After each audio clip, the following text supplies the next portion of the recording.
Welcome to Make and Decorate, a podcast for makers who love to sew, quilt, and decorate.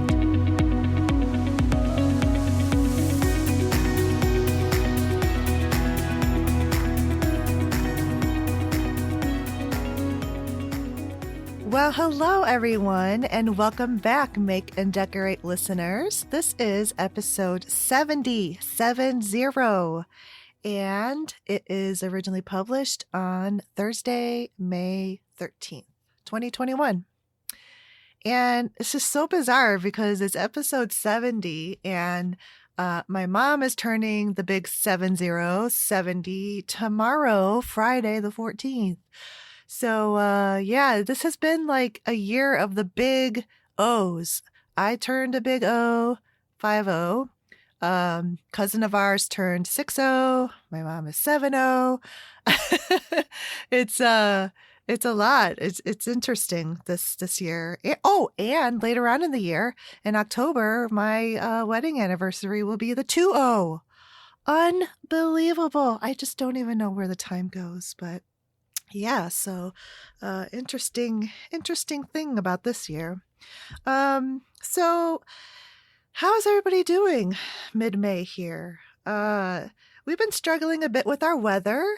We had another frost night last week and this week, but they're not consecutive. So it seems to be everything's okay outside, and I really haven't planted too many more things yet. So it's basically all the perennials out there.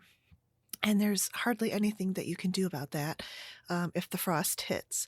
But my alliums are in full bloom and they look really great. The tulips are completely wide open. They look like giant roses. They're so pretty, and they're just on their last leg.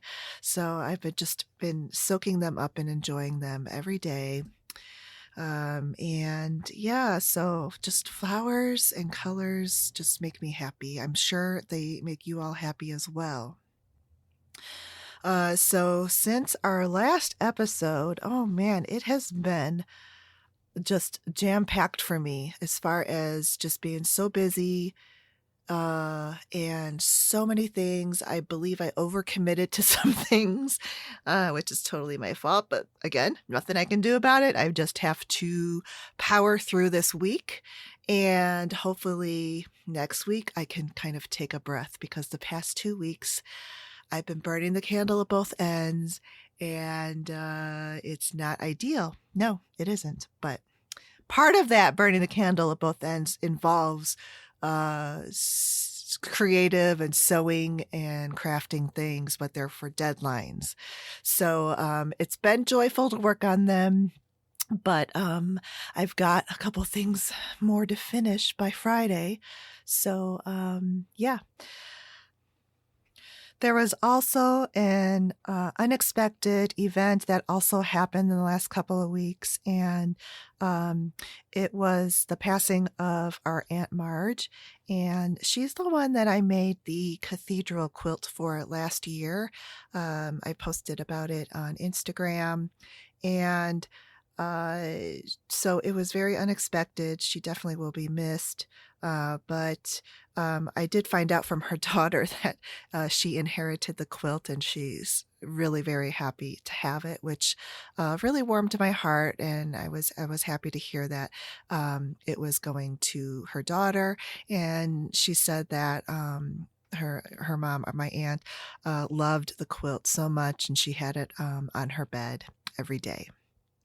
So it's terrible that events like this is what pulls family and friends together.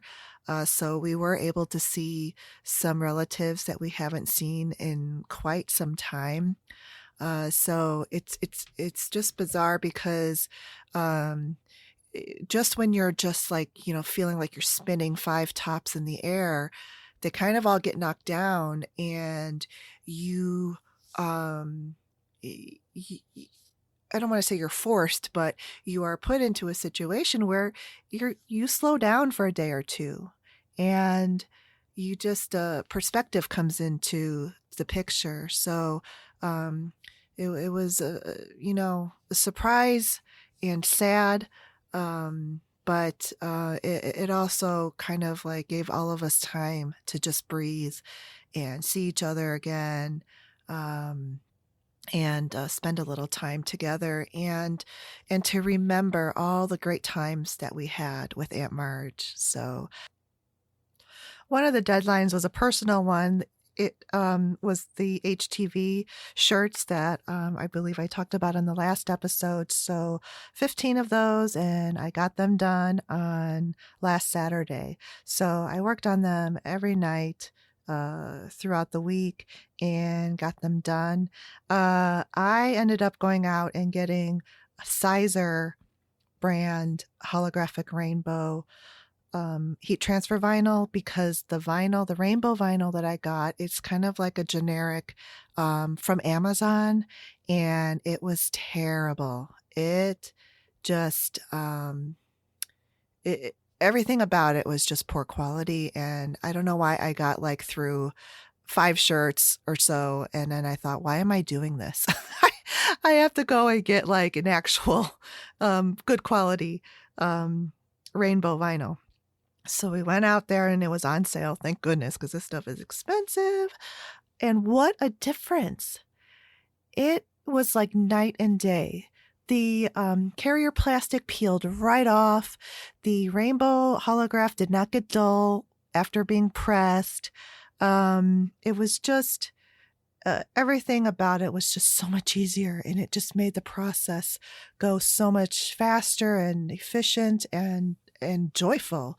So anyway, I've used a lot of different vinyls, and the Cricut vinyl is okay, it's good, and Oracle's good, but for me, the Sizer is the best vinyl that I have worked with. It is so good quality, and it works like it's supposed to work, and things peel off correctly.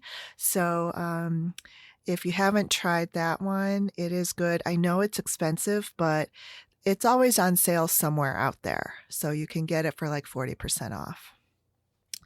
That's done, and I am almost done with everything that needs to be done by tomorrow, except for I am making this gift for my mom. And don't worry, because she does not listen to this podcast. Watch her listen to this one, though. That'll be just my luck. But so a gift that I have these just loose patchwork blocks from my great-grandmother, who is my mom's grandmother. And so I pulled some together because I want to mount them and frame them. I'm going to piece together like 4 blocks. And then I'm going to applique a machine embroidered design on the center of the 4 blocks, and then it will be framed. And on the machine embroidered part, it is a motif of a rose and real pretty, just like a rose flower pattern with some leaves. And this pattern is made to have some of those crystals, heat crystals, put in through the design. So the symbol, the stone and the flower for 70th birthday is a rose, and then the stone is sapphire. And then the May birthstone is emerald. So I got the blue sapphire crystals and the green emerald looking crystals to affix onto this design. So I've got to get that done. And well, I say tomorrow because when you listen to this, it'll be on Thursday, but I'm recording this earlier in the week. So anyway, I have to get done. But I want to say that these blocks needed to be washed. And so, but they're old and they're kind of delicate. So I do have the quilt organic soap, the Orvis, and I used it and I soaked them in a container with water and that soap. And I followed the directions so that you don't really wring it out like a washcloth. You you actually like pat it up and down, um, and not like just wring it. So I did all of that, and it was amazing. I wasn't sure what to expect because a couple of them were like really had some oxidation stains and stuff. So I'll post pictures. They came out a lot better than I thought they would. So that soap is pretty amazing because it's a very gentle cleanse. You're not rubbing on the fabric or anything. It's just really kind of sitting there in the soap, and you're lightly pressing on it to get the soap through the fibers, and then you rinse it several times until the soap comes out. And then I rolled them in a big fluffy towel and pinned them so that they wouldn't curl up and stuff, so that they would dry in a block shape. So it worked really well. It was the first time that I actually used the Orvis quilt soap. So here's where I kind of overcommitted, and I had volunteered to do a presentation for the Quilt Guild's May meeting, which is the 16th, which is right after all of these, festivities for my mom. And so it took a lot of research and work, and I filmed a video for it, and I had to write out a list of resources and stuff. I probably like over prepared or whatever, but it's my very first presentation. It's virtual presentation, so I wanted to do a good job. And so that kind of stressed me out because, first of all, I haven't done this before. I finally got all of that done this morning, and I feel like a weight lifted off my shoulders. So I'm glad that I started to prepare for that earlier than procrastinating and leaving it to last minute, but I knew it was something that I would not be able to leave to the last minute. So I've got that, and so thank goodness that's done.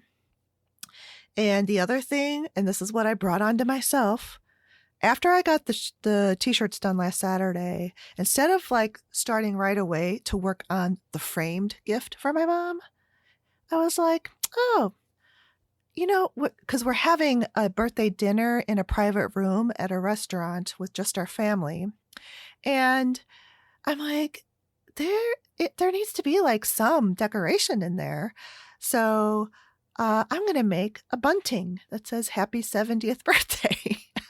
Fabric sewn bunting with the letters on each of the bunting flags. Oh, that'll only take me an hour or two. What was I thinking? Yeah, it might take like an hour or two just to do a plain fabric bunting, but when you add to it cutting out fabric letters and numbers and appliquing them on to each of the pieces. Oh, and I added little pom-pom trims to some of them. So I'm sitting there thinking, what am I doing? This is taking forever. And then I'm like, I'm already there. I'm already started. I've got to follow through with this and finish it. So I'm not appliquing them. I just put fusible on the backs of the letters and press them on, and they're staying on. And so that will save me some time.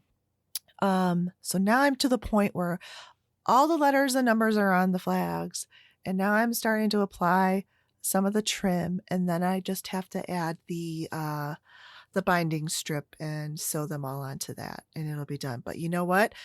I am leaving that to the last second, because if I run out of time, then that's just going to have to go by the wayside. But I know myself, I'm going to get it done. Somehow I'm going to be getting that done. So yeah, that I brought on myself. That was terrible. Another thing is that my husband was like, oh, my boss gave me tickets to the White Sox baseball game for Saturday.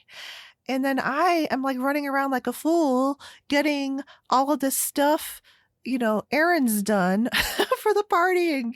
Oh my God. So I was so looking forward to like the Saturday afternoon and the rest of the day to just be like decompressed day at home, curled up with my little coopy. No, no. Now I have to sit at a ballpark for like 5 hours. And it's not even my team. My team is the Cubs. It's his team, the Sox. But oh well, it's more quality time, I guess. And we're out there. My husband is just really feeling the cabin fever, and now we're vaccinated, and he just wants to go places, do things, which is good. But when you add it on top of a whole bunch of other activities, uh, I want to like retreat back into my hermit self. Bye bye. Have fun. See you later. I really shouldn't complain because it's going to be nice to be out in the fresh air, out at an actual activity, sports team. So it's just the thought of when this is happening. That's okay. It'll be good. It's going to all be good. All right. So if you haven't noticed already, this is a super long extended episode, but you guys are in for a treat with my guest. She has such wonderful gems of creative information in reference to being resilient and helping you build daily creative habits. And she's also an avid gardener. So she also gives out a lot of good tips and pointers. So if you're getting your garden on, this episode is for you. There's a part in the episode where we are talking about social media and and then I make this like comment about how I don't need like the 10,000 followers because I've got the listeners for my podcast. So I don't need to inflate, numbers of followers that really aren't necessarily my core listeners. But I was thinking like, well, that sounds like I have like hundreds of thousands of listens every week. And I do not. I fully realize that I'm a small independent podcast show and I have a niche format. It's a long format, long conversation format. And so it's modest, definitely, for sure. It's not like grandiose, but I'm doing okay with it and definitely have room to improve, of course. So we recorded this episode back in January, just to give you an idea of time frame here. So we talk about things in the past. But Jenni Grover is the previous president of the Chicago Modern Quilt Guild. Her term ended in just last month in April. And so when we were recording this episode, she really got me excited about joining it again. And I joined in February. And yeah, it's been really good. And probably because it's virtual, so I can sit in the comfort of my home and connect with all of these wonderful quilters and great people. So let's hope I can keep it up. But it's such a wonderful group of people. I'm really glad that I rejoined because there is just it's just a happy, positive environment, and you're connecting with people who are engaged in the creativity that you like to do as well. So Jenni is not just a quilter and a gardener, but she is an entrepreneur, and her business is called Creative Resilience, and she helps people build daily creative habits. And creative habits could be anything like cooking, gardening, sewing, quilting. So she goes through all of that. And let me tell you that those are, she gives us like kind of like a mini course. So I'm really thankful to her for this and for sharing her wisdom and experience in this area. So I will be posting her website, and you can check out her online course, and so forth. So she also does one-on-one with people. So if you are finding you need some help with creative habits that you can incorporate into your daily life, then check out Creative Resilience. So here we are. This is my conversation with Jenni Grover. Today, my guest is Jenni Grover. She's an entrepreneur, author, quilter, and gardener. And we are going to talk about gardening today. I am so excited about this, but welcome, Jenni. I'm so happy to have you. Hey, nice to see you. I'm so happy to be here. And you are from my hometown, so we've seen each other in person in real life in the past.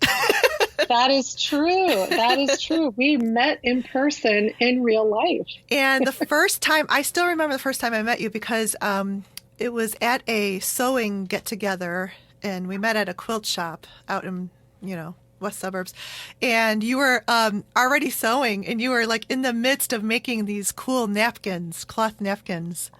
Do you remember that? I totally remember that. I remember because I was using some I didn't realize this, but to other people, very prized Tula pink fabric. And I met another woman that night who was just stunned. Why would I take this beautiful, hard to come by fabric and make a napkin to wipe my face with? And I was like, well, I want to be able to see it all the time, and I use my napkins every day. Yeah, don't hide your Tula. Oh my gosh, they would make great napkins. Thank you. I agree. We use them literally every day. And I wound up becoming very good friends with her, and she totally gets it now. But I think she was kind of like bowled over by me at first. Yeah. Well, I mean, that was the time where like all these fabric designers were starting to become like little holy grails to people. And that's right. Like, just the year, maybe a couple years before then, did we ever really mention this is from fabric designer so-and-so? Well, it's funny. When we met, I was actually pretty new to quilting. I think I'd only been sewing like not even a year at that point. And so I don't really know any other way. Like I just that's always you came into we know all the designers. That's right. Everyone's a celebrity. Sorry, a celebrity. Celebrity. Oh boy. So, yeah, that was fun. And I can't wait to the time that we can do that again without social distancing. Preach. I'm ready for it today. I know, right? So you're talking about that time that you had just not been sewing that long. So let's learn about your creative story and where it all started with you. Sure. Well, I've been a creative person since I can remember breathing. I've always been a writer. I taught myself to type around the age of 11 and 12. I was always big into making art and being creative and being weird. So I feel like I've always been a creative. As a quilter, I started sewing, might be about 7 years ago now. And that started because I was hanging out with my best friend and a mutual friend who is, she's a graphic facilitator by trade, but she also is a very accomplished quilter. And she suggested that me and my best friend Natalie would maybe enjoy learning how to quilt. And I was like, whatever, that's all brown. That's for old people. I was very ageist. That was so ageist of me. I regret it to this day, but it was mostly the brown. It was all the brown. And I love bold colors, bright, saturated jewel tones. And so it just didn't seem like it would really resonate for me. But my friend Brandy, she knew me. She knew that I was wrong. And to make a long story short, she introduced me to my sewing machine, which I had purchased and then stashed in a closet for a decade. I could not thread the machine, and so she took a Sharpie and just drew on the machine the order, which was so funny. Didn't I love ask it. me, just did She it. just And did I was it. like, all right then. Oh, wow. But that's fine. I had like a little $200 thing. It's, I mean, whatever. And the rest is history. We got weird. We made just a snowball block. And I can't remember how many of them, 120 of them or whatever. Oh, wow. It's all saturated tones of like red, orange, purple, magenta, and black. And I didn't know anything about value. So everything is like 1,000,000% saturated. Yeah. It is a full-on insane quilt, but I think it was a good way for me to start. Every color is fighting to be the star. It is so true. No idea where to look when you're looking at it. But you know what? I'm very proud of it because it started me on this incredible journey. Yeah, yeah, absolutely. And well, I guess that's actually, because I was wondering, when you started quilting, when modern quilting became a focus, but it sounds like it was there from the get-go. Yeah, for sure. I mean, I've played with traditional quilt block patterns. I mean, and like, who doesn't love a good log cabin block? I've made one quilt that was all 1-inch English paper piece texties. I like the traditional construction methods, but I like to punch them up with a lot of bold modern color and pattern. Yep. Yeah, I like the color too, and I love the Tula fabrics as well.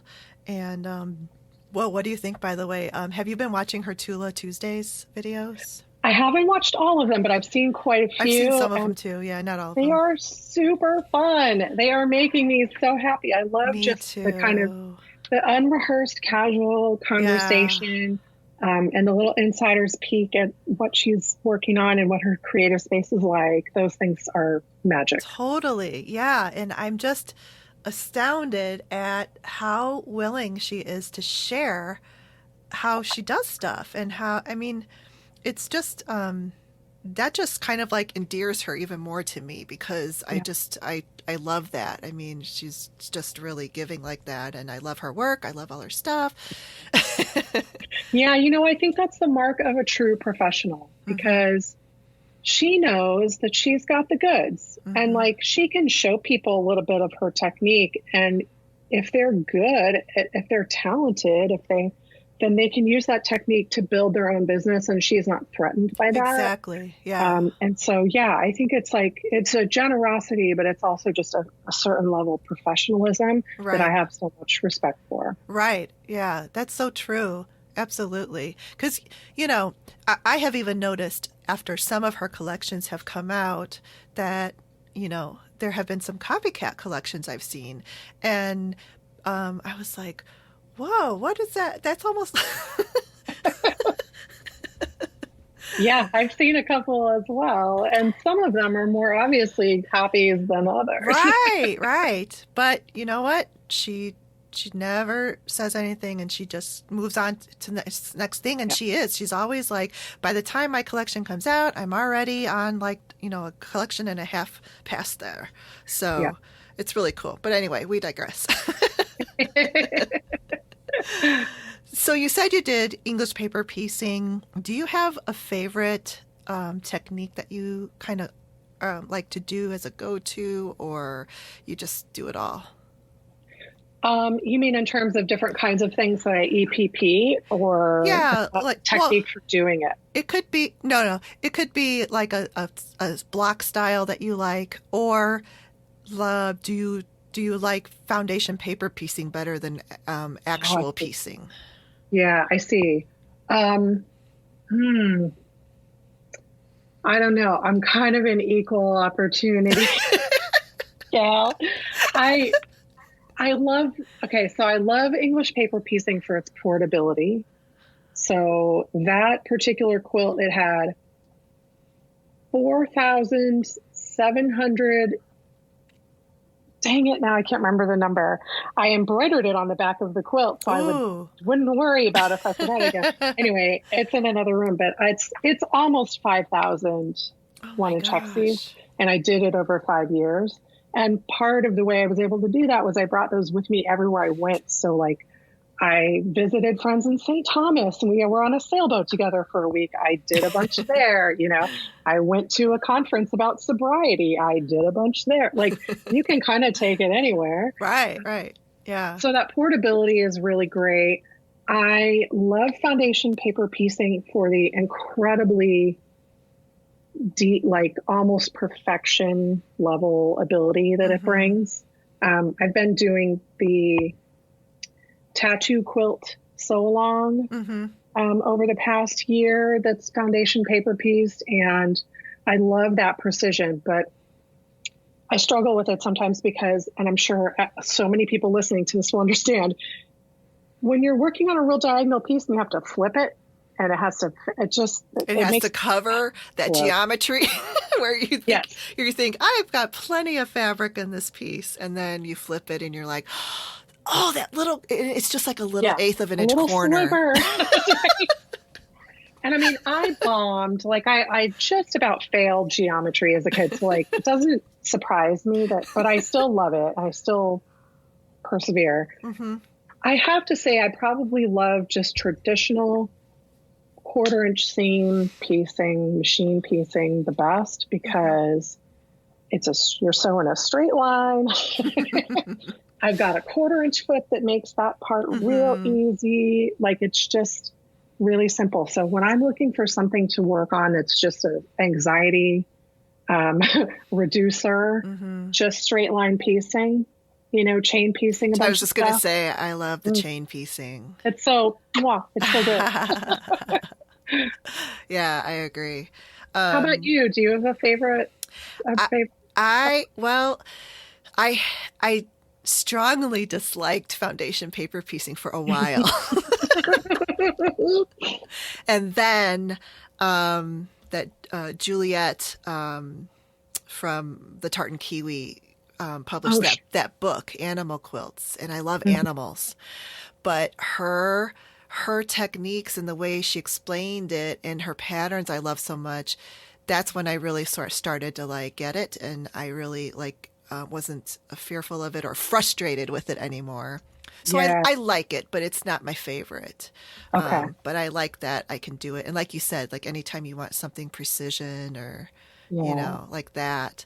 But I like regular piecing. I love curves. I've made like 3 king size double wedding ring quilts.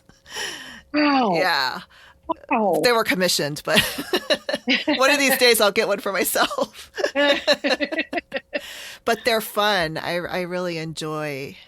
I enjoy like organic shapes in quilts too. So I like applique.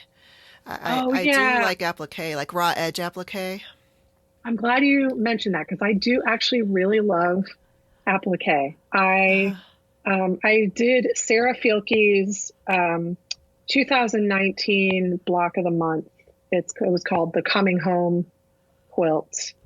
And I had one other friend in my guild who also did it, and we've been cheering each other on. And I learned so much about needle turn applique. Oh, yeah. I haven't really done a much raw edge or fusible applique, but I've done a ton of needle turn for that. And I really find that to be very calming as well. I'm sure it is. I haven't really experienced too much needle turn, actually. I have always just done now I've done the cheater kind where you put the fusible on the face side of the fabric and you sew around it and you do a little slit and then you pull it right side out and then it turns the edges. Which is a great technique. That's Isn't such a fun Whoever technique. developed that was a genius. That's cool though. I love, the cathartic nature of hand crafting anything, because I even picked up last spring knitting, which I've never done before. and it just is. It's just so Yeah. it's like healing, and because I was sick at the time, so I couldn't sew at my sewing machine. So you know, like, what can I do in bed? Yeah. Yeah. Yeah. I come from, um, I have women in my family history who did a lot of hand sewing, and my first needlework stuff, I did latch hook rugs, I which did were those. Yeah, so fun. those are fun. I still have tennis elbow from doing latch hook rugging. Oh So I no. have like latch hook elbow, which is just ludicrous. Um, but I did a ton of embroidery when I was a kid. And Wow. so I have kind of been re-embracing embroidery and really going back to it again. Hmm. And then at QuiltCon last year, um, I purchased a couple of Sashiko sampler panels just Hmm. to try it. And wow, has that been great during this pandemic? I'm sure. Because the little lines are even just drawn on the fabric for you. And so Yeah. you don't even literally have to think. And it's Hmm. been like a nice way to just like get in sync with my breathing, do a Hmm. little embroidery. Yeah, that's really nice. Um, I'm going to the virtual QuiltCon this year for the first time. I have not actually even been to a QuiltCon where you like go to it, but I'm excited about this one because I have a lot of like hand sewing classes. I'm taking a Sarah Filkey one on hand quilting, and I just got my hand quilting hoop.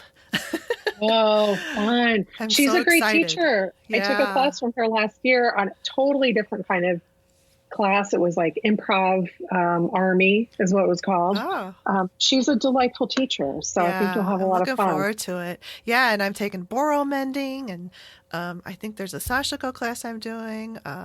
So yeah, I'm looking forward to it. Nice. It's fun to take classes like that, but I'm definitely into, and I think a lot of people are because of this pandemic, kind of slowing down and trying out the hand stitching, the Mhm. boro stitching, and the Sashiko. So there's something to be said for it, and I've heard other artists say like working with your hands is Mhm. just, I don't know, it's just a very cathartic and healing type of a Yes. craft. Yeah. Yes, I agree. And I think that when we combine that with some mindfulness and we really get that mind body connection happening, Right. like that's where we can really go into like deeper healing modes, Hmm.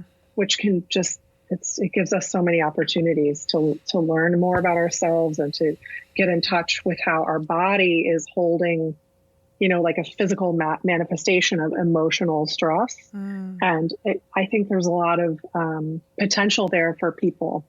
Hmm. Yeah, I mean it's very interesting how, I mean, it probably there's probably many layers to, what it does, and how it can be for each individual person differently. So we're going to get on to that in a second. I just want to talk about one more thing because right now you're currently president of the Chicago Modern Quilt Guild. Yay! Yes, it's a huge, it's a huge honor to get to do that work.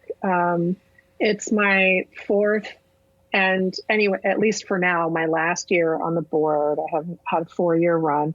Um, and I love it so much. I love that community. I went from a little baby quilter to like an obsessive daily quilter, and in large part because of that guild and the Chicago Sewing Social group that you and I met in. Yeah. Um, but it's been also really a huge responsibility because my presidency year, it basically started in April. Oh.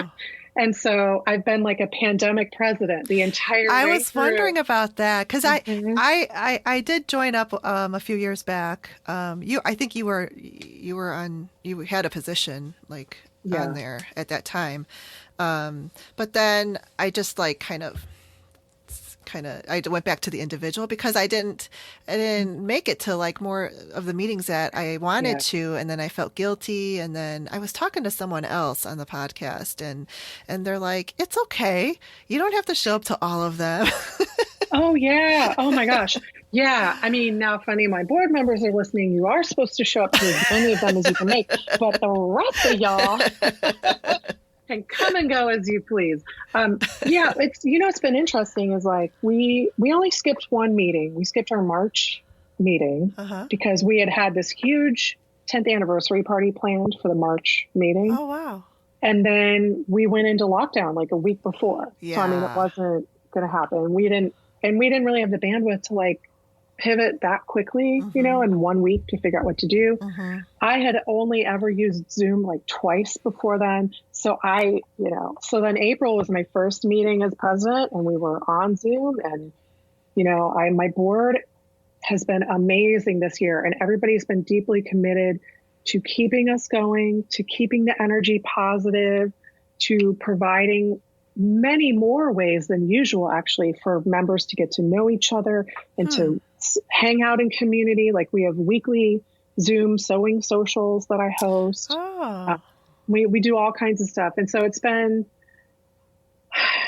a very different presidency year than I had planned on, but I do feel like I have some traits that make me uniquely qualified to deal with a crisis. Yeah, I probably would definitely agree with that. But I was curious about that, and I've heard other guilds were doing virtual meetings and stuff like that. So I didn't know what the Chicago Quilt Guild was doing, but that's really cool that you're doing weekly Zoom.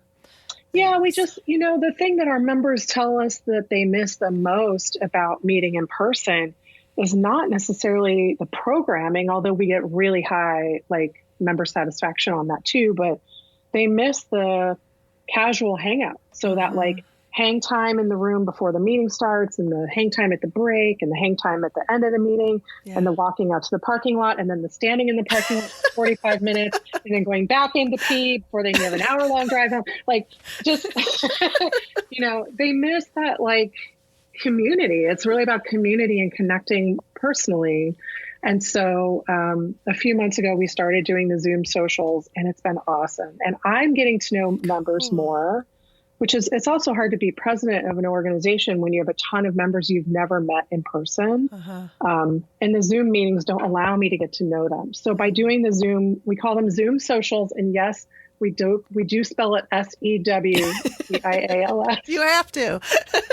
I know we are legally required in this industry to do that, but it's been a great opportunity for me as president to get to know people.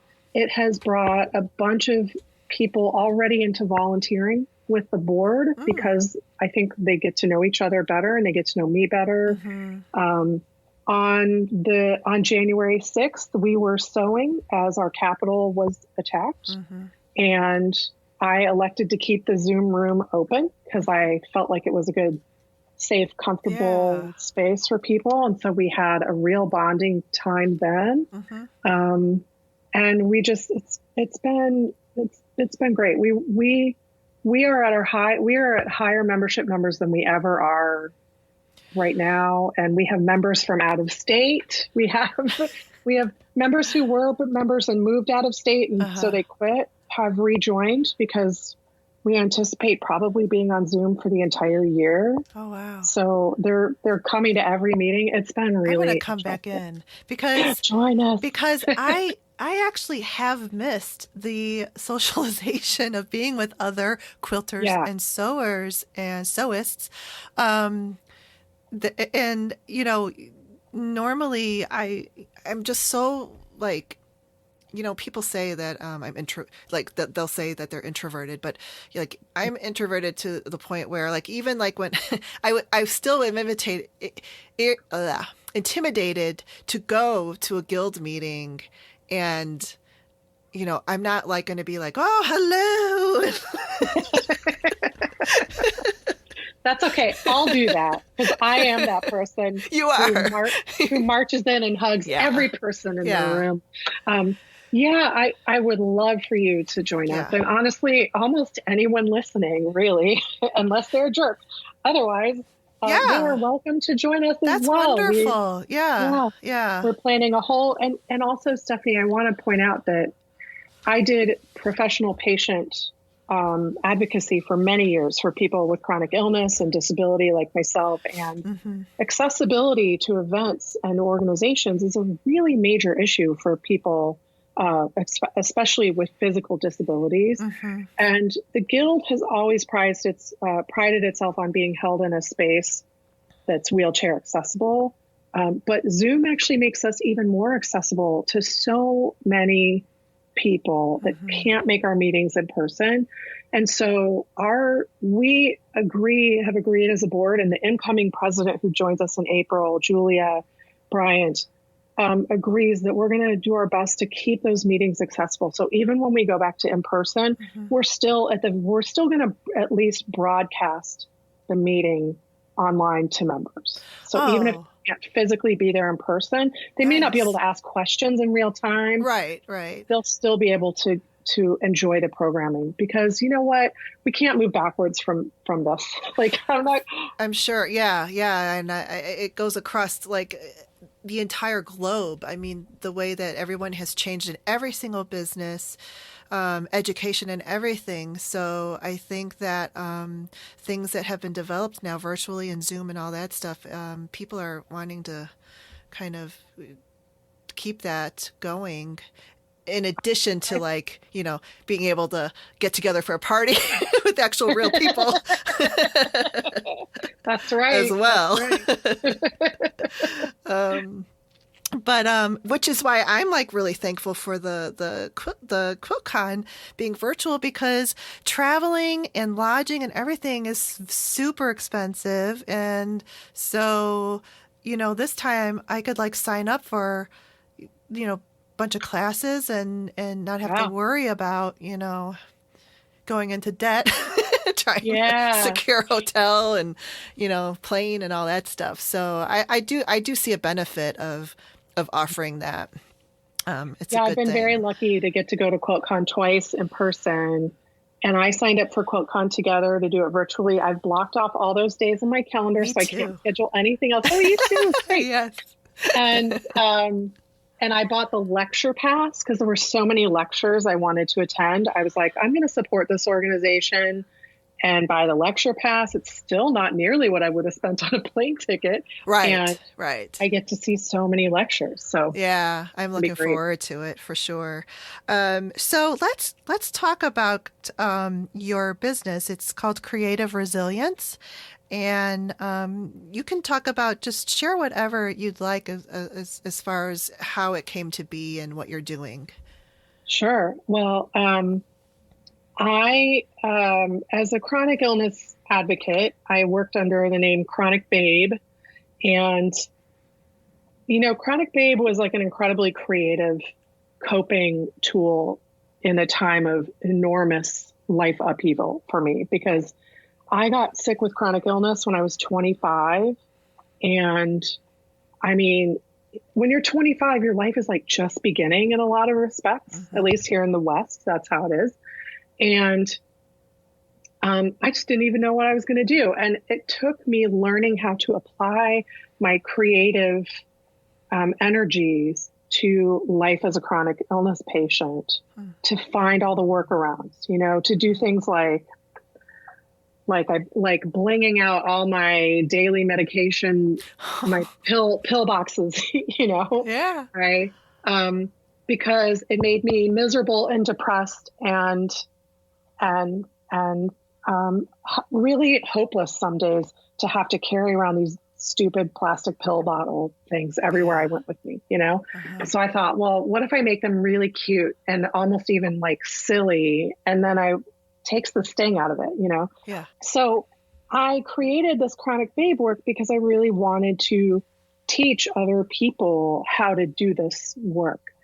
And so much of it was around this idea. I hadn't called it creative resilience at the time, but it was around this idea of tapping into this innate creativity that you have, that we're all born with, and really growing that creative practice and that creative lifestyle for yourself.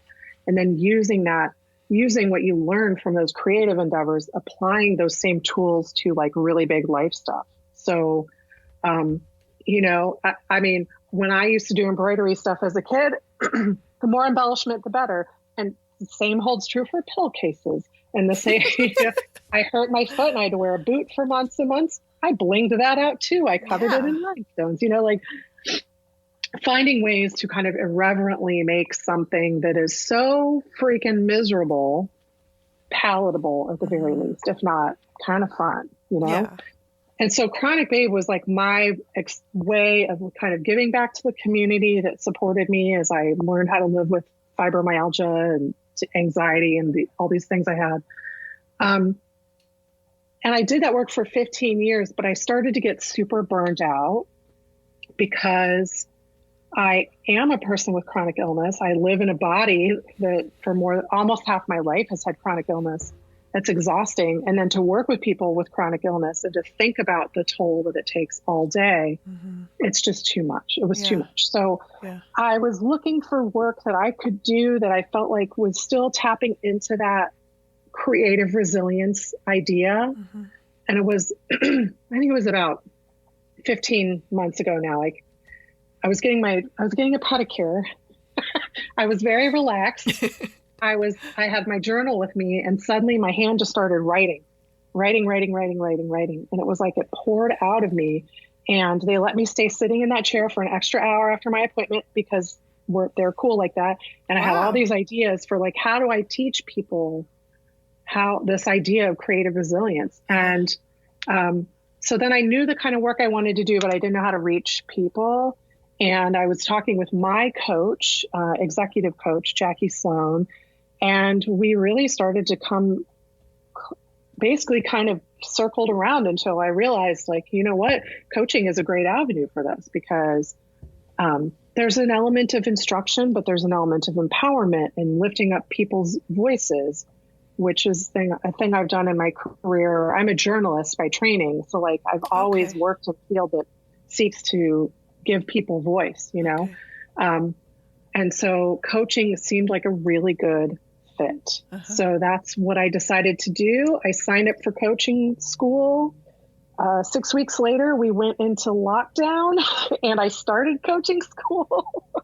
And so I finished my program last year and I received my first coaching certification. I have a wellness life coach certification, and I take those skills and I really bring them into this new work called the School of Creative Resilience. And I'm working with clients one-on-one. I'm offering digital courses. Like I've got one right now on building a daily creative habit. I've done some speaking engagements, and we're really getting off the ground in these last couple months, like getting in front of many more clients and folks. And yeah, it's so fun. It's super fun. So who would your clients be though? Like, is it still people that may have chronic illness, or is it also just anyone who's kind of like in a rut or stuck or, Yeah, all of the above, really. I have some clients who have chronic illness and they want to continue to pursue creative endeavors, and they want to be able to do that no matter what their body is doing to them. I have people who don't think of themselves as chronic babes, but they, maybe they have some illness stuff, but it's not that much on their radar. They just want to grow their creative habit. I have had clients who are professional quilters and creative business owners who are trying to find their own personal creative mojo again. I've worked with folks who are just trying to build creativity as a practice, as a daily sustainable practice, and aren't sure what that can look like or what they need to do to get there.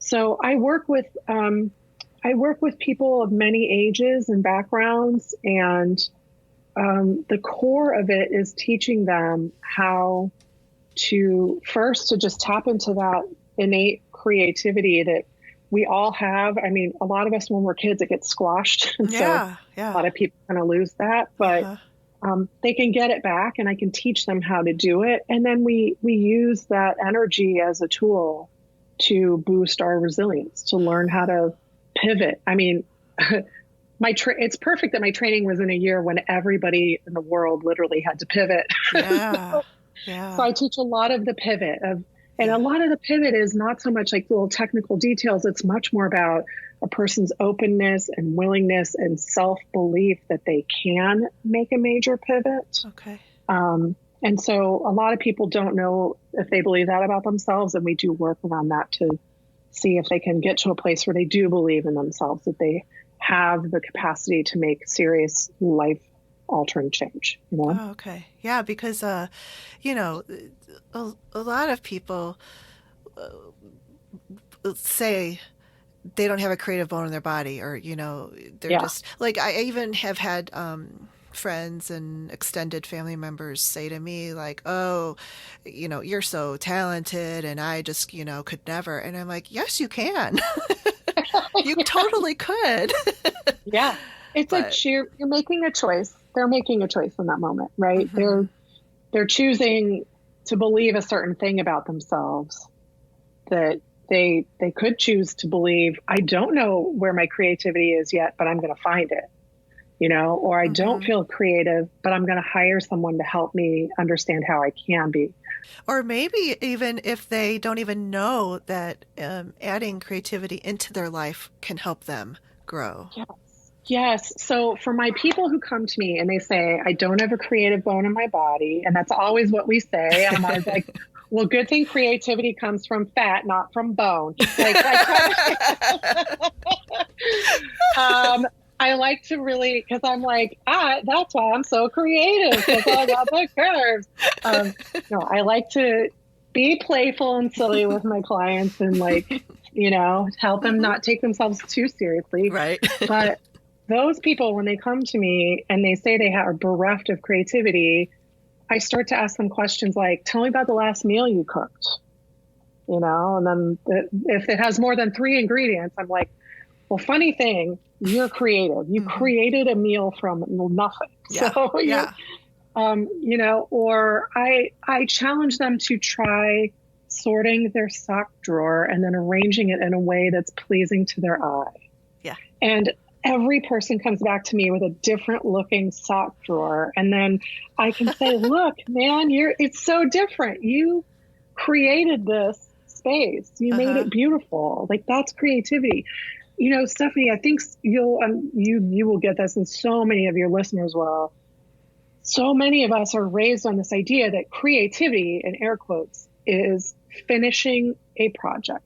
Mm. So if you finish a project, then you're creative. You made some art.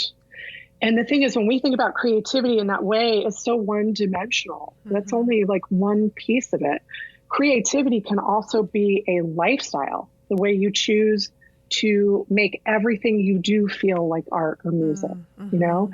It can be a practice, something that you do every single day, like working out or brushing your teeth, where no matter how you're feeling, you're consistent about honing your craft, and so when we think about it as a more multi-dimensional hmm energy, really, then it becomes more accessible to people. And then they can see the creativity in themselves. They can see that the way they decorated their living room is actually a tremendous creative act. hmm Or they can think about how they love to spend 20 minutes doing their hair every morning. And that is a creative act. They're expressing themselves through their hair, through their home decor, through the way they cook. And it's not only for an audience either. Creativity isn't just for the observer. When we remind ourselves that creativity comes from within, and it is first and foremost for us. Mm-hmm. When we stop caring as much what other people think of our creation, Right. it frees us up to do more, right? And Right. so I like to remind my clients of that as well, that they don't have to think about creativity as what people will think of what they do. Yeah, because it can be intimidating, and Mm. also, not so much now, but back even when I was growing up, craft and creativity was sort of like condescended, and you Oh, yeah. almost had to be embarrassed that, you sewed. Yeah. Yeah. Yeah. And I would say some people now, I mean, there are a lot of people who look at quilting and they want to define it as craft, or they Hmm. want to define it as art, and they want to put it in a box. Hmm. Um, and I just don't think it's necessary. And I think that the art world is built on a very patriarchal, let's say an extremely limited point of view that monetizes everything. And Mm. if we take the work of women and we start calling it art all over the place, they're going to want to get paid. And so there's like an industry buy-in actually to like try to keep, quilting, which is primarily performed by women, as a quote unquote craft, Hmm. because when women start knowing that their quilts are art and they want to hang them in galleries and get famous for them, Hmm. then that's a challenge to this old way of, The you know, institution. Yes. yeah. Yeah. My friend, you might know her too, since she used to live in this area, Trisha Royal. She's Bits and Bobbins on Instagram. Okay. She has this really beautiful, like she makes stickers and prints and t-shirts that just say really simply, quilts equals sign art. Ah, And it's just a yeah. very clear statement. And I love that. I Yeah. think that I personally think all quilts are art, and I think they're also a craft. I So do too. Yeah, absolutely. Because even if you're doing it from a pattern, you're no, I don't think any one quilt is going to be exactly the same unless you've produced it yourself the same over and over Mhm. again. Yeah, But it's funny you mentioned that, because one of my early practice coaching clients when I was just getting started, she had said to me that she didn't feel creative at all because she only made quilts from patterns. And I said, okay, but you picked the fabric, right? You yeah. arranged the fabric, picked the thread, figured out how to quilt it, and you actually made the dang thing. Yeah, and you did your So own binding. yeah, Yeah. you did your own. That's right. You did all that stuff. Hmm. So, I mean, I'm not going to tell you how to feel, but I want to point out to you that you did a lot of the ingredients that most people think are very creative. Hmm. But I think that for people like you and I, we're in this, like, we're quilters, we're sewists, we're crafters, we're surrounded by like really exceptional, talented people all the time who are constantly testing what, testing the norms, pushing the edge of the envelope, trying new things, writing all their own patterns. And I think there's a bias, and especially in modern quilting, that kind of pushes people to feel like if they haven't written their own pattern, Hmm. then they're not as creative. Right. And I think that's pretty baloney. I think it's baloney. I Yeah. think it's not. I Yeah. think it's not necessary. I think it's kind of elitist, Hmm. and But I have felt that way. I have definitely shown people quilts and been like, but I didn't write the pattern, and they're like, I don't care. It's amazing. So Hmm. I like to focus on that part of it, and Yeah. really empower people to know that they Yeah. are creative. Yeah. Yeah. Yeah.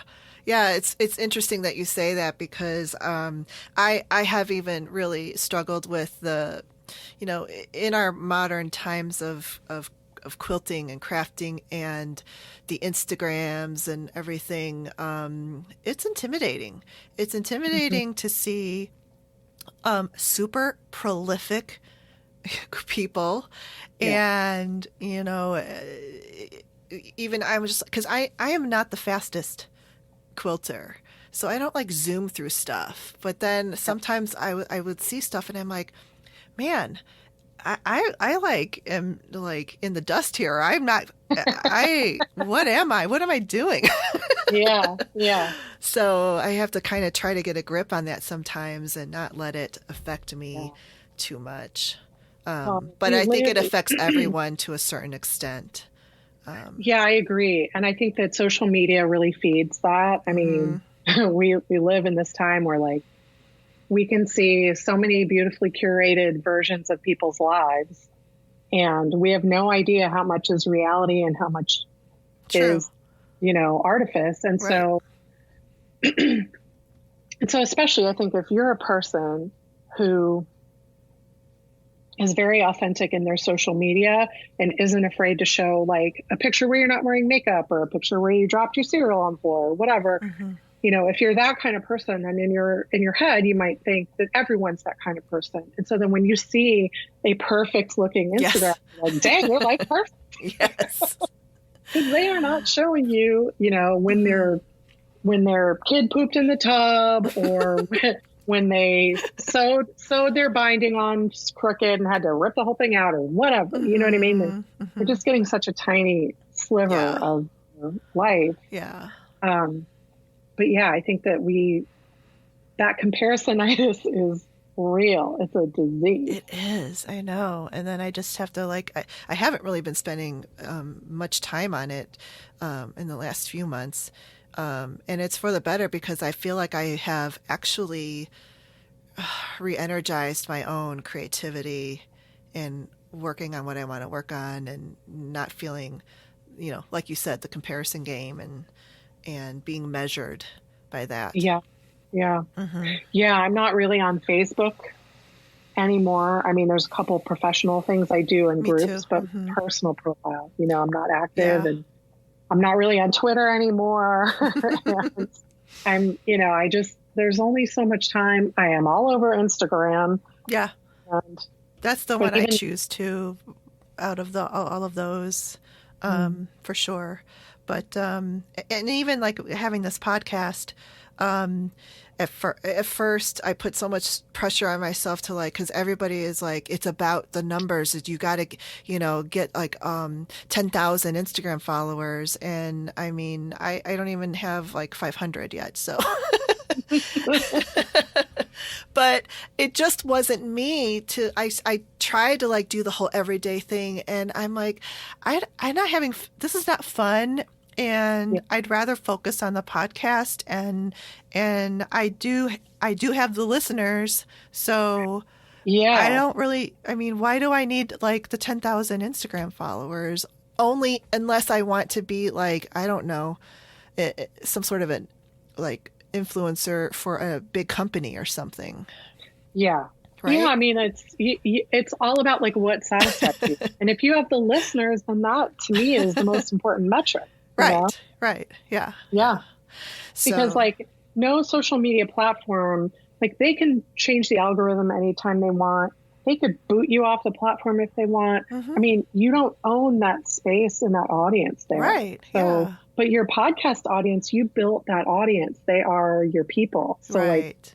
They're not, that's yours. You can hang on to that. That's true. Yeah, definitely. And that's what really matters. So it's been really nice chatting with you about this creative resilience. And I'm going to put your information on the show notes because, like you said, you work with whoever needs it, right? Basically. Yeah, for sure. Okay, good. Really good. And you have a new course called The Daily Creative. Is that right? Yeah, The Daily Creative, a step-by-step path to cultivating your creative habit in 30 days. Oh. And I think you've got the link for that you can share with people. It's, that for me is like a primer for people who want to build that creative practice for themselves. Oh, gotcha. And mm-hmm. I teach, there's an exercise every day for 30 days. It's a self-paced course. And it's really simple. And so it doesn't, we're talking, you could spend 15 minutes a day for a month on it and get so much out of it. And I take you through a lot of exercises like the sock drawer exercise or how to get creative with your email signature, things like that. Trying to help people get comfortable with, practicing their creativity no matter what they're doing. And it's a great way for someone who feels like they have no creativity to discover that they really do. Yeah, definitely. Oh, that's great. So we're going to do a major pivot right now. Oh, yeah? To gardening. Gardening. Well, it's still creative. Oh. It's still creativity because gardening is super creative, I think. And definitely. So you are a gardener extraordinaire, I think. It's something to aspire to. Oh, thanks. I like watching you during from the start of the season through the end when you're harvesting, Oh, man. And it's so much fun. in like July when I pull a bunch of carrots and I'm singing, it's the most wonderful time. And people are like, what is happening? And I'm like, for me, this is the most wonderful time of the year. Right, because you You grew know? that. Yeah. Yeah. It's Yeah. amazing. So and I like too because it you do urban gardening, and even before, like, because you moved into a new home a few years ago, right? Yeah. So now you have a lot more land to garden on. But before, you were in the Man. city and you were still Yeah. gardening. Isn't that Yeah. awesome? It was such a gift. I lived in Rogers Park, which any Chicago person will know it's the neighborhood on the far north side of the city. Right. And we had this really big lot of land about 4 blocks away from my condo. So I could walk over there every day and tend my garden. And I had a little 4 by 8 foot plot, which is not a lot of space. But I was very lucky because my plot was next to a fence. And so I considered the fence also mine. Yeah. So I put a lot of pots there that grow viney things like beans. And and so I made the most of that space. But those early years of gardening, I mean, they taught me so much about how much food you can get out of even at 1 square foot of land if you're really careful and thoughtful. And if the squirrels don't eat all of it, and then the you rabbits, have, yeah, or the rabbits, or the tomato hornworm, which I discovered a couple of years ago. Don't Google it. Oh, yuck! Not fun to look at. But yeah, it's fun. You're asking me on a perfect day because I just placed I organize a little group of friends that we all share seeds. Oh, so I just placed our communal seed buying order for the season. In normal times we would get together, the first week of February, we'd have all the seeds around my dining table and like everybody takes what they want. And I will be just doing that for everyone and driving around and delivering it to people's houses because we can't do it in person. But right, that's okay. Right. Well, you're still going to do it. But yeah, this, right now is a time where, people are ordering their seeds. I have a seed catalog for the first time. I got it in November. Oh, cool. Which one did you get? The Baker Creek. Oh, it's man. Very beautiful. But they are amazing. They are amazing, but I think they're expensive. But I ordered from them last year and everything worked. Like I did not have a dud of a seed. So they are a little bit pricey, but they are really worth it. Yeah. Yeah. And they have all these heirloom. Yes. Yeah. And you're supporting sustainable, farming practices, and it's a family farm, and you're buying these like heirloom seeds, and and they do some really good initiatives for like, I can't think of it off the top of my head, but I read about it in their magazine where they're helping, people who need help. And I like that. But also their seed catalog is gorgeous. It's seed porn. It is totally photography. Oh my gosh. It's just amazing. But and they have all their kids, and it's like their whole family gets in on the act. It's super enjoyable to me. I sprung for every few years. I spring for their like the catalog that you buy. That's the one I got. The one you buy. That's the one you got. Yes, for the first time. Yes, because I would always get the free one. But I'm like, wait, because at first I didn't realize that was not everything that they carry. Right. And then I realized because that seed catalog sells out. So I couldn't get it. When I realized it, I'm like, oh, I got to order this one. Well, there's no more left. Because it's March or April when I started to like look at it. It's funny, like when you're just like kind of learning and starting out and all the foibles and fumbles and stuff like that. But it's still fun. I think it's a lot of fun. And it's another outlet, I think, for my creativity too. Like when the weather starts getting nice, I like to be out there. So talk about what you like to grow, and what do you start everything from seed that you grow? No, I'm not that good Okay, at good. starting from seeds. Yeah. No, no, no, no. I I don't want to spring for a super expensive home setup for seed starting because that just I don't know. I just can't. It feels antithetical to spend $600 or $800 setting up a seed starting station in my house when I could spend a fraction of that, on seedlings from a local family farmer. I'd Sure. rather. Yeah. Yeah, But so absolutely. I do have a couple cheapy grow lights and a rolling cart that I put them on so I can wheel it around in the house. But it is super fun. I love to grow carrots. I'm obsessed with ground cherries. I think they are the coolest fruit. Ground Um, cherries, what are those? oh, girl, they're so good. They grow on a little bush and they grow in a paper husk, just like tomatillos. Oh. Uh, and then when they're ready to be eaten, they fall onto the ground, and that's how you know when they're ripe. Oh. And they are delightful. And squirrels will eat them if they discover that you're growing them. So I've had one year. We live in this house now, as you mentioned, in Uh-huh. the just north of the city. So we're in the suburban Uh-huh. neighborhood now. And one year I grew the ground cherries, and we had one chipmunk that liked them, and I trapped the chipmunk. I released him somewhere else, but I I I was staking a claim. But then last year the squirrels devoured them. So it's like I feel like I need to work. I'm Uh-huh. working on a plan to keep the squirrels off of them this year. We'll see if it works. I'm But telling you, we have so many squirrels by my house too. oh yeah, And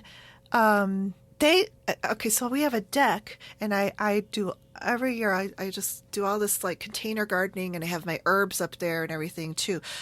But they love to dig in my pots, and the certain yeah, plants, when I just plant them, they just dig them up and eat them. And I'm like, those squirrels! little monsters. I know. Yeah, I've taken to using. There's like a thing you can buy at the garden center. It's like this is not the name, but it's like Rodent Be Gone or something.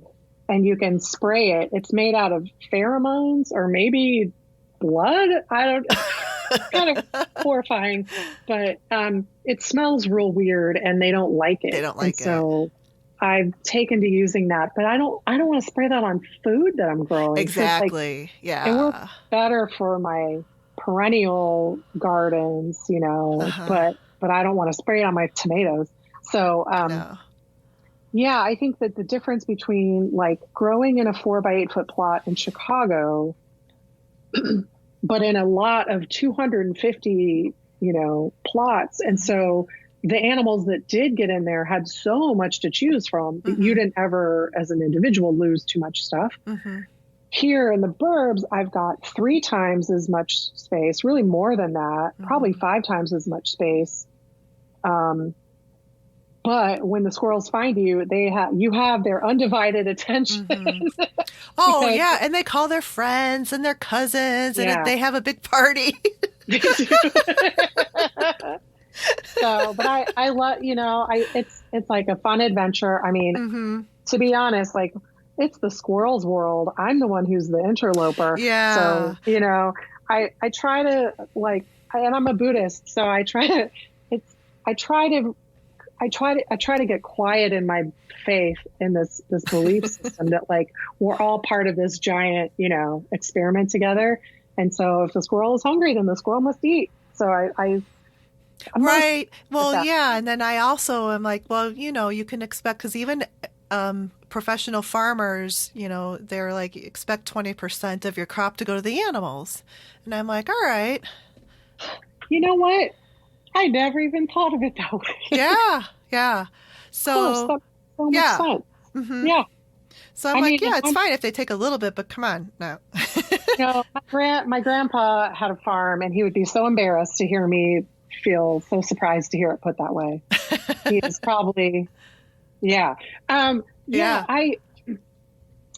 the thing is that like we're very privileged to say we have food security. Like we're I'm not going hungry. We live in a culture that, well, I shouldn't say a culture that believes in feeding everyone, because that's a whole different podcast. Mm-hmm. But, I live in the West. We have abundant, really almost overly abundant food. We're fine. So even if my entire garden is destroyed with a swarm of locusts, which apparently we're having our 17-year cicada year. So who knows? Oh. Yeah. So I don't know. Maybe I don't know. They go nuts on my stuff. We'll see. But I don't think they eat stuff, though. I don't think they eat stuff, but I think they hang out all over it, and I don't want to touch them. But I'll learn to do it if I need to. It's just creepy when you see them all on a sidewalk, and because they don't live that long. So then they're all like dead on a sidewalk, and you're like, oh my God. Yeah. A quick aside, as a kid, I remember being a little kid and grew up in Houston, and there was one of those years where it was a 17-year cicada year. And I remember my sisters and I collecting all the shells and then creating dioramas and having here's a diorama of a gas station, and the cicadas are filling their cars.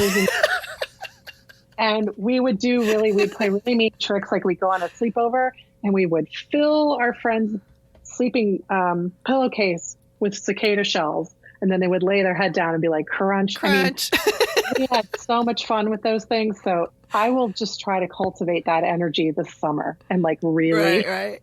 Well, I know. Isn't it amazing that as kids, because I remember just being outside a lot, and I would pick up gardener snakes, those little ones, I think there's one of each of those words that you just said. The salamanders, all of it. And now I'm like, I would not pick up a snake. And maybe I would, but I mean, you don't know, anymore, because some of them are not as benign as you think they are. Well, that takes us back to the tomato hornworm. Again, don't Google it. Don't Google it. I had two of those on plants, not last summer, but the summer before. And I went to great lengths to not touch them while gently removing them from my plant, because they made me want to throw up. And I'm not usually that squeamish of a person, but Right. No. My gosh. So you like to grow vegetables. Do you like to grow flowers, or are you mainly like a vegetable? Well, herbs? I started as an herb and vegetable gardener. And I love that. But now that we live in this house and we have so much space, and so I'm learning a lot about how to grow plants that are native plants, so that I can. So basically, we're tearing out a ton of hostas, which are lovely, but not in the mass quantity. They framed the entirety of our backyard and the back of our house. And they were all the same. There was no variety, and it was just boring. And so we have systematically ripped those out, donated them to lots of neighbors, and put in mostly native perennial plants. And I picked almost exclusively ones that are flowering, because I really I have this vision of myself in summer's future of just wandering the street, handing bouquets of fresh wildflowers to my neighbors. I'm real nerdy about, I really want all my neighbor kids to think that I'm this wild, witchy, fun, old lady neighbor. So I've been laying the groundwork by planting this big perennial flowering garden. So we'll see how good I am at it. Oh, that's awesome. Yeah. And I have grown flowers much longer than I've tried vegetable gardening. So, yeah. And what kinds of flowers do you like to grow? Well, I have a ground garden that's actually in the ground, and then my container on the deck. So there's this one on the deck. We have a lattice wall, and I love putting mandevilla there every year. And it's not it's an annual. It's an annual, sure. I know. Annuals are fine. I don't mean to poo-poo on annuals, because they have their place. you know. But I haven't found like a clematis will grow here, but it's just it doesn't get like the big, luscious, flowery, it's actually kind of like a thin, spindly vine to me. You know what though, Stephanie? That may not be true for all varieties because Yeah. we have some neighbors who have the most glorious clematis. They planted it around, there's like one of those big loggy light poles, Mm-hmm. or maybe it's, I don't know, I guess it could be electrical pole, in their front yard, like on their corner. Mm-hmm. And they have a giant clematis, and that thing is like from almost ground level up maybe 15 feet. It's just like big, bold purple flowers every year. Oh, really? Huh. I think maybe there's like varieties. Maybe, yeah. I love rose bushes and they're perennials. I've two climbing rose bushes, and I also love. I'm trying more and more to do like the what do they call it? The constant or garden, or where every season you always have something blooming, Yeah. because there's like early spring bloomers, there's summer, there's late summer to fall, like the asters. I love purple Yeah. aster, and they bloom in the fall, and they're perennial. Yeah. So yeah, I have some of those that I planted.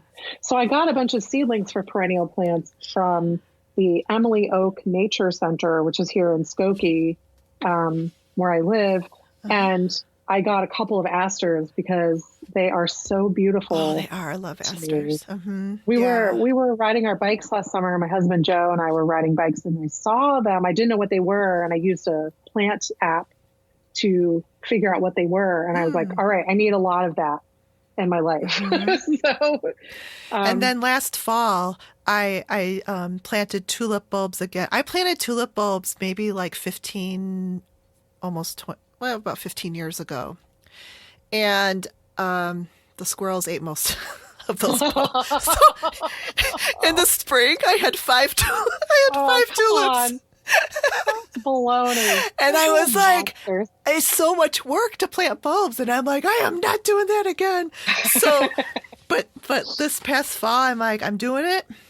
I got my bulbs, and I have all these really pretty colors. And I've always wanted to have, those they bloom in the spring. What's the name of them? They have the big purple balls at the top. They're like Allium. Allium. Yes. Oh, they're so Yes. pretty. So I've got those. In I the have a ground. few of those in my front yard, and they are amazing. But what I did was I covered, after I planted, I watched some YouTube videos, and I got like this, what is it? It's like really flexible. It's like a plastic, Oh, like landscapers barrier or fencing. weed barrier. It's not solid, but it's like, Okay. it looks like, I don't know, almost like chicken wire, but it's like a plastic. Oh, okay. Oh, no, it looks more like a netting. That's what it looks like. Okay. Netting. Okay. So I put like landscape staples, and I put them all around my tulip bulbs so I get the squirrels out. I love it. I love So it. maybe I'll have I can't more wait. tulips this spring. I cannot wait to see pictures of your tulip in a few months. That's going to be great. Right. Yeah, So- I tried, as I planned our perennial gardens, this first round of planting anyway, I tried to be really good about, just like what you said, thinking about when things would bloom so that we have stuff blooming all year. Right. And I tried to think about like, put the tall stuff by the house and then make it get shorter, as it moves toward the yard. Like I tried to think about height and color and bloom time, and Yeah. which kind of, it goes against my, I like to improv quilt too. It goes against like my desire to kind of improv garden. But I think the work I think it'll pay off. But that's what annuals are for. That's your improv. That's right. You're an enabler. I am. Good. I like it. Oh my gosh, it's so much fun. And but you did, was it last year? Because I saw you posting that you had the boxes, the raised boxes Yes. built. Yeah. Oh, I dream about those. Oh, Oh, they're so great. So I I have an amazing handyman who built them for me. It's a husband and wife team, and I knew how I wanted them designed, but I didn't know how to go about like all the different steps of like preparing. He basically had to till up a bunch of grass and put down gravel and things like that under them. And he really helped me kind of like bring that vision to life, which I'm so thankful for. But I love the raised bed method. Like, it is one way to help keep the rabbits out because they're very high. They are also they're wheelchair accessible when they're raised up because people can wheel up to them. So that's how I first discovered them, was at my community garden, where they had raised beds that were very high for people in wheelchairs and walkers and stuff. And so I love them. I kind of want to add 3 more. I have 3 now. I want to add 3 more. I'm not going to, because I also like reserving a lot of my backyard for badminton. And fun. Sitting around with nieces and nephews and friends' kids and stuff. Yeah. So. Nice balance. Cool. All right. Well, just give us a top advice for beginners, because I think people are probably going to grow something this year just because of the pandemic we've been through. And yes, I will tell you that a ton of seeds I tried to buy a few days ago were already sold out, like across 10 different companies. Yeah. I better get my act together. Okay. Yeah. Do not delay. If there's anything you're looking for and you couldn't get it, ask me, because I have a lot of seeds. Okay. But yeah, so one is start right now. You don't have to get fancy. You can go to you go to Menards or Lowe's or Home Depot or, your local hardware store and get seeds right off the counter, right off the rack. I mean, there are many great companies that are shipping, but they do, almost all of them that I saw the other day, which was more than 10, have like a shipping delay of anywhere between 2 and 4 weeks right now, because of COVID and because of the U.S. service issues. So start your planning and ordering your seeds now if you want to prepare. I think that in the United States, finding your state schools, extension center is usually what they're called, but it's basically, you want to find, if you've got an ag school, here in Illinois, like it's the University of Illinois at Urbana-Champaign, and you can call them. They have an extension office, although who knows what the staffing is like in this wild time. Yeah.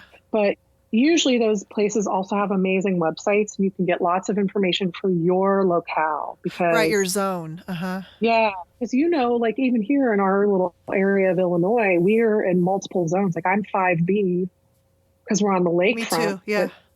Yeah. So then, but then like people way farther out are in a different zone because they don't have that lake effect. So you want to get to know your zone. And so your state school's extension office is a great way to get resources, and they will offer lots of free trainings and stuff. It's great to get to know your local, garden center. I like to find a family owned garden center whenever possible, and like start going there and like browse around and ask questions. And now is a really good time because it's relatively quiet in there, as long as you feel safe doing it, taking proper safety precautions right now. But go in and ask a bunch of questions that you're maybe a little anxious about, because it's not going to be as busy. If you go in May or June, it is going to be crazy. Even April, I think that I'm guessing more people will be gardening this year than in many, many years past. I think so too. Yeah. Absolutely. But that's good. It's fun. And it's just, you learn by trial and error. So I feel like that's kind of part of the fun, because you said you like to grow carrots. Yeah. And I grew carrots like a year or so ago. And I didn't know you had to thin them out and stuff. And so I never got, they were only like this big. Yeah, so you have 1 million super skinny inch long carrots, is what you're telling me. Yes, Yeah. yes. Well, And I that, didn't know that my first year either, and I did that okay. same thing. Oh, see, So, there you go. Yeah. And then I didn't know, oh, I was supposed to have started this indoors 2 months ago. And some of them are right. direct sow, which are my favorite. I love to just Yeah. drop a seed in the ground, but they're not Oh, all sure. like that. So, yeah, Yeah. it's fun. So Yeah, thank it's good to do some planning and good to ask questions and find your neighborhood gardeners because they're great people to share strategies with. They're like your hyper local gardening resource, the mm-hmm, person down the street that has a garden box, a raised bed in their front yard. mm-hmm, Like you want to know that person mm-hmm. because they're going to have advice for you and they're going to be ready to cheer you on and share seeds and stuff. Oh my gosh, because the moment you said that, I'm thinking of this one house. It's in Oak Park. It's on my way home from my freelance job. And when I drive by in the front yard, they have those, what are those tunnel thingies? They're Like the hoops. the hoops. Mhm. And I think those are kind of used for the, there's a name for these types of plants with the broccolis and the Oh yeah, cauliflowers, and the they grow brassicas. brassicas, and they grow more cooler or whatever, but the hoops with the cloth over them kind of helps to keep Yeah. pests out and stuff. But it's like right in the front yard. They're using their whole front yard as a garden, and it's pretty Oh, cool. But they do have some flowers, like wildflowers, kind of like framing it. So I'm sure people think that they're like, cuckoo for Cocoa Puffs, but it just makes me smile. I'm like, that is so yeah. cool. They're urban gardening and they're using their front yard. It's the best. I mean, the whole concept of just having this like manicured front lawn is really ludicrous. And I Yeah. mean, that's me. I love having a front lawn. I love to mow my lawn. I'm into it. But I also admit it's ludicrous. Like I could be growing so much food in my front lawn for Yeah. me and for people in need. And no, I prefer to have it smooth. But listen, catch me in a couple of years, I might feel really differently about Yeah. You that. never know. You never know. Well, Jenni, thank you so much for coming on to the show and just sharing all of the stuff that you know. And, it's just, we were like everywhere, but all of it was related to one thing of being creative. So, like you said, no matter what you do, there's creativity in your daily practices. So, I really Indeed. appreciate you sharing that and calling attention to it. Sure. Thank you so much for having me. It's a delight to hang out with you. I Yeah. can't wait till we can meet up in a room and sew and laugh in person together. Yes, yes. We should definitely do that Yeah, as soon as we're both vaccinated. absolutely. All right. Well, I will see you soon because I'm going to sign up for that Yes. CMQG. I have already made my recruitment goal for the year. Yay. Yeah. Good for you. We don't actually really have recruitment goals. I was just being silly, but I Oh, definitely, that's great. you did. That'll be so fun. I just felt like singing for a second and being weird. No, that'll be so great. I'm really glad. And really for anyone listening, if you want to be part of a Modern Quilt Guild, we're here. So ChicagoMQG.com is our website and feel free to check us out. Yeah, ChicagoMQG.com, especially for those of you that don't have a quilt guild, in your local, like maybe they're 100 miles away or something. So this would be a great opportunity to check out. Cool. Okay, I will talk to you soon. Thank you Okay. so much. Stay creative, Stephanie. I know you will. Bye-bye. Bye. If you would like a bonus episode every month, become a patron and support the Make and Decorate podcast show at my Patreon page, Make and Decorate. For extended show notes with links and photos to what we've talked about, visit my podcast blog at makeanddecorate.com. And remember to take some time for yourself to be creative. Bye-bye.